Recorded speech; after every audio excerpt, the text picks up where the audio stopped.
The breaking point.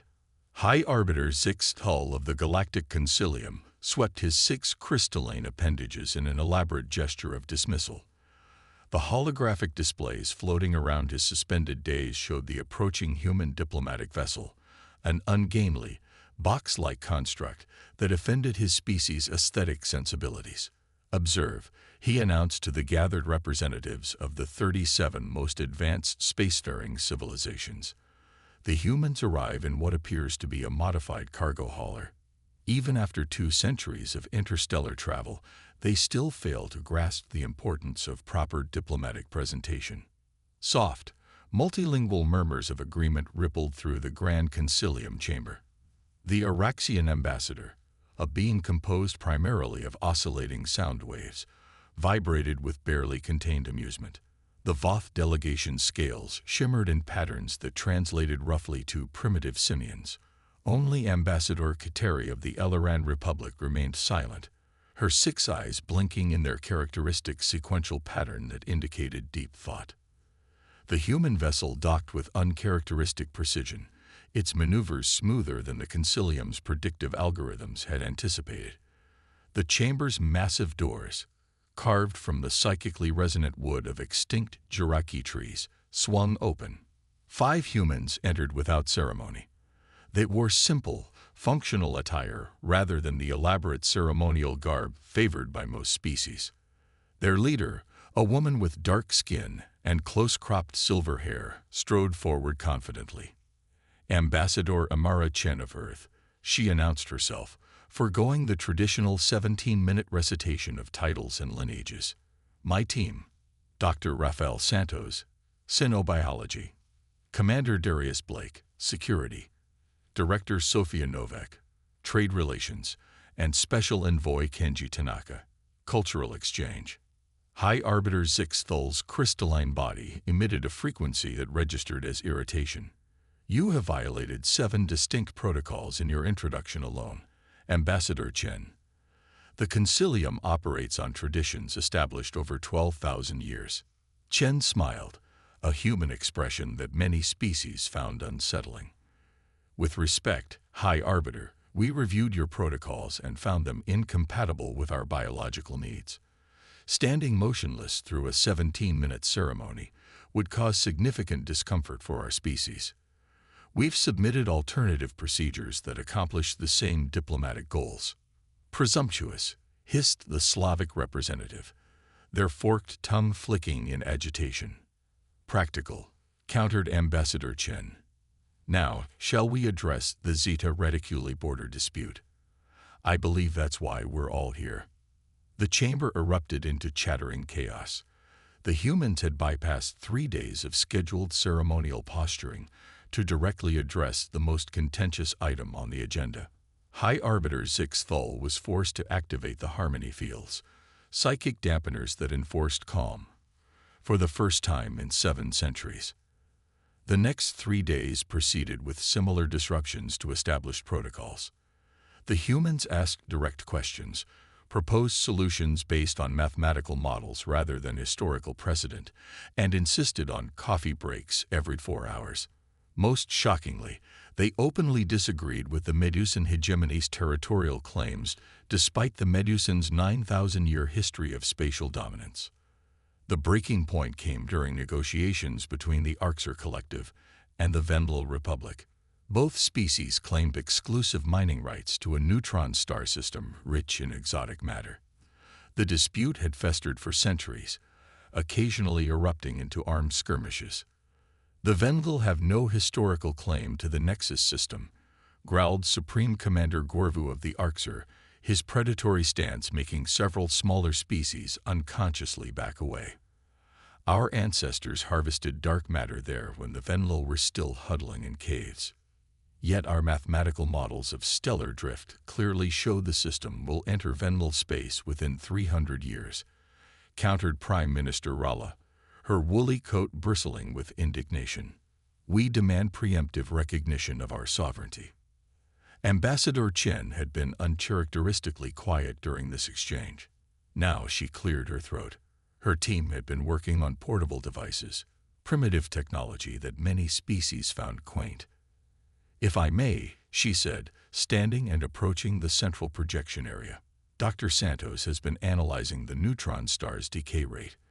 Our calculations indicate the star will collapse into a black hole in approximately 78 years, making conventional mining impossible regardless of territorial claims." A stunned silence fell over the chamber. "Impossible," sputtered the ARCSER commander. "Our scientists have monitored that star for centuries." Director Novak, the trade specialist, stepped forward. "We've taken the liberty of designing an autonomous mining system that could extract 60% of the exotic matter before collapse, operated jointly by both your species. The remaining material would be lost, but you'd both gain more than either could extract alone in a competing scenario." She projected a hologram showing a detailed engineering schematic. Even to the most technologically advanced species present, the design showed remarkable innovation. "How did you develop this?" demanded Prime Minister Rala, her analytical mind already seeing the potential. "We've had similar situations on Earth," Chen explained. "Competing nations discovering that cooperation yielded better outcomes than conflict. For a moment, it seemed like a breakthrough had been achieved. Then Admiral Krovac of the Zilkan Empire floated forward, his gas-filled body glowing with suspicion. Convenient that humans have such precise data on a star system thousands of light-years from Earth," he said, his translated voice oozing insinuation. "One might wonder how long they've been observing us all without our knowledge." Commander Blake of the Human Security Team tensed visibly. "We've been transparent about our observation posts," Chen replied evenly. "All registered with the Concilium as required." "All of them." Krovac projected images of several unmarked vessels detected near sensitive installations. "Our intelligence suggests humans have deployed hundreds of unregistered autonomous drones throughout Concilium space, small enough to evade standard detection, but numerous enough to form a comprehensive surveillance network." The chamber erupted again. Accusations flew. Several militaristic species began transmitting battle readiness codes to their fleets. Chen conferred briefly with her team, their expressions grave. When she turned back to the assembly, her demeanor had changed completely. In light of these unfounded accusations and the clear hostility displayed toward Earth, all human representatives are withdrawing from these proceedings, effective immediately. "You cannot simply leave," sputtered High Arbiter Zixthal. "Protocol demands." "Protocol be damned," Chen interrupted, causing gasps throughout the chamber. "We came in good faith to contribute to galactic peace. Instead, we've been treated with suspicion and contempt. Earth is officially withdrawing from all Concilium treaties, protocols, and trade agreements. We will be implementing Phase Omega effective within 24 hours. "What is Phase Omega?" demanded the Zilkan Admiral, suddenly wary. Chen merely smiled. "You'll find out soon enough."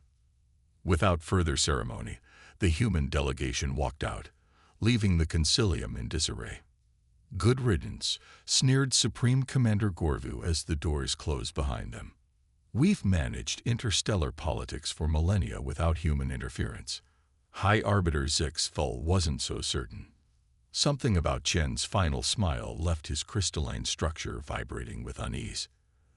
The cosmic consequence, to the departure of the most insufferable species ever to achieve spaceflight, toasted Admiral Krovac, his gaseous body glowing brightly with satisfaction. The private gathering of anti-human factions had convened in the Zilkan embassy shortly after the humans' dramatic exit. Supreme Commander Gorvu raised his fermented protein supplement. "Their withdrawal changes nothing of consequence. The Concilium will continue as it has for millennia." Only Ambassador Kiteri of the Elleran Republic remained silent, her 6 eyes blinking in that methodical sequence that her colleagues had learned to recognize as concern. "You seem troubled, Ambassador," observed High Adjudicator Plex of the Medusan hegemony, his tentacled face approximating what his species considered a smile. "I've studied human history extensively," Kiteri replied. "They'd rarely make empty threats. This Phase Omega concerns me." "Primitive posturing," dismissed Krovac. "What could they possibly?" His statement was interrupted by an urgent communication from his flagship. The admiral's glow dimmed dramatically as he absorbed the information. "What is it?" demanded Gorview. "All our quantum entanglement communicators have stopped functioning," Krovac replied, his voice modulator barely hiding his alarm. "We're limited to light-speed communications only." Similar reports flooded in from across the Concilium species. The quantum communication network, the backbone of interstellar governance, had completely collapsed. Only later would they discover that the network had secretly relied on human-designed algorithms that Earth had now withdrawn. By morning, the crisis had deepened. The automated trading system that balanced resources across thousands of worlds began making catastrophic errors. Food shipments were redirected from densely populated worlds. Medical supplies failed to reach pandemic zones. The carefully maintained economic equilibrium that had prevented resource wars for centuries began to unravel.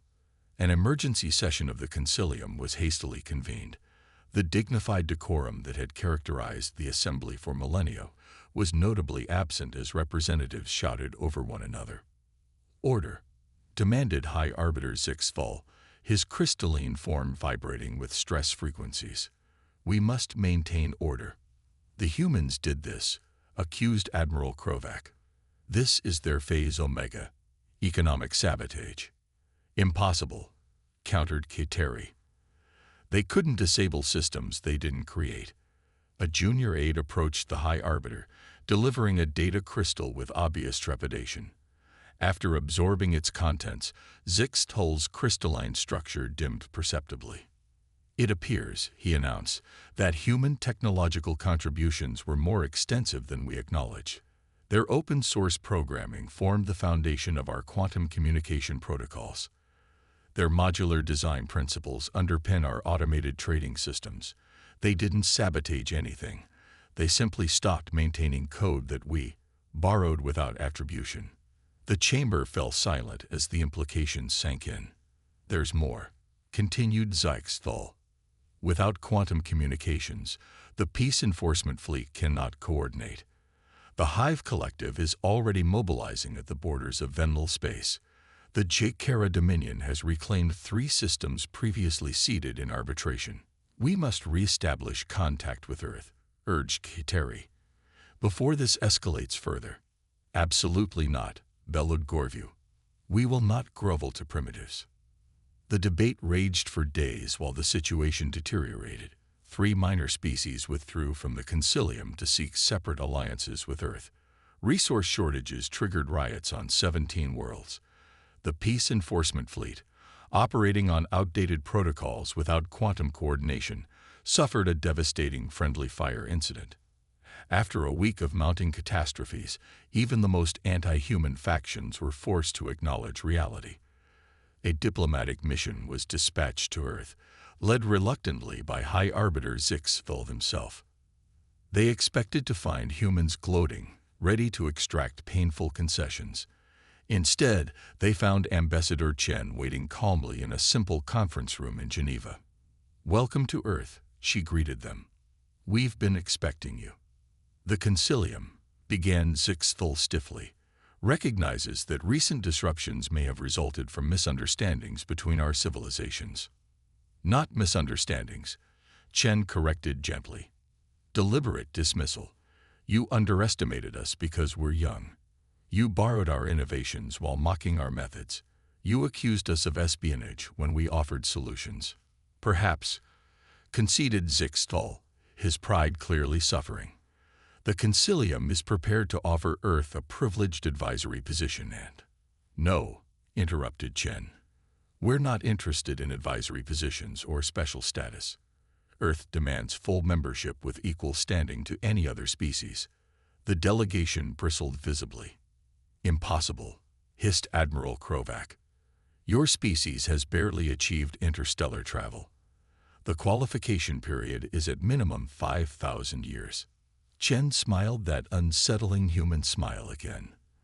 "Then I suggest you prepare for a galaxy without quantum communications, predictive trade algorithms, or the stabilizing influence of human diplomacy." The Hive Collective has already reached out to form a separate alliance with Earth, so have 16 other species. The threat was clear. The galactic order that had stood for 12 millennia was disintegrating. Without human innovation and mediation, ancient rivalries were reemerging. The alternative to accepting humans as equals was a fragmented, possibly war-torn galaxy. 3 days later, the Galactic Concilium voted unanimously to grant Earth full membership status, establishing a new precedent for evaluating species by their contributions rather than their age. As the Earth delegation returned to the Grand Chamber, Ambassador Chen exchanged a knowing glance with Kateri. "You knew we'd be back," Chen said quietly. The LRN's 6 eyes blinked in their sequence that now translated as amusement. "I studied your history, Ambassador. Humans never truly walk away. You just changed the terms of engagement." Chen laughed. Perhaps the galaxy is finally ready to accept that innovation matters more than tradition. As the new session began, High Arbiter Zixtol formally announced, "The Concilium recognizes the sovereign delegation of Earth as full members with equal standing." And for the first time in 12,000 years, the rigid protocols of the Galactic Concilium began to evolve.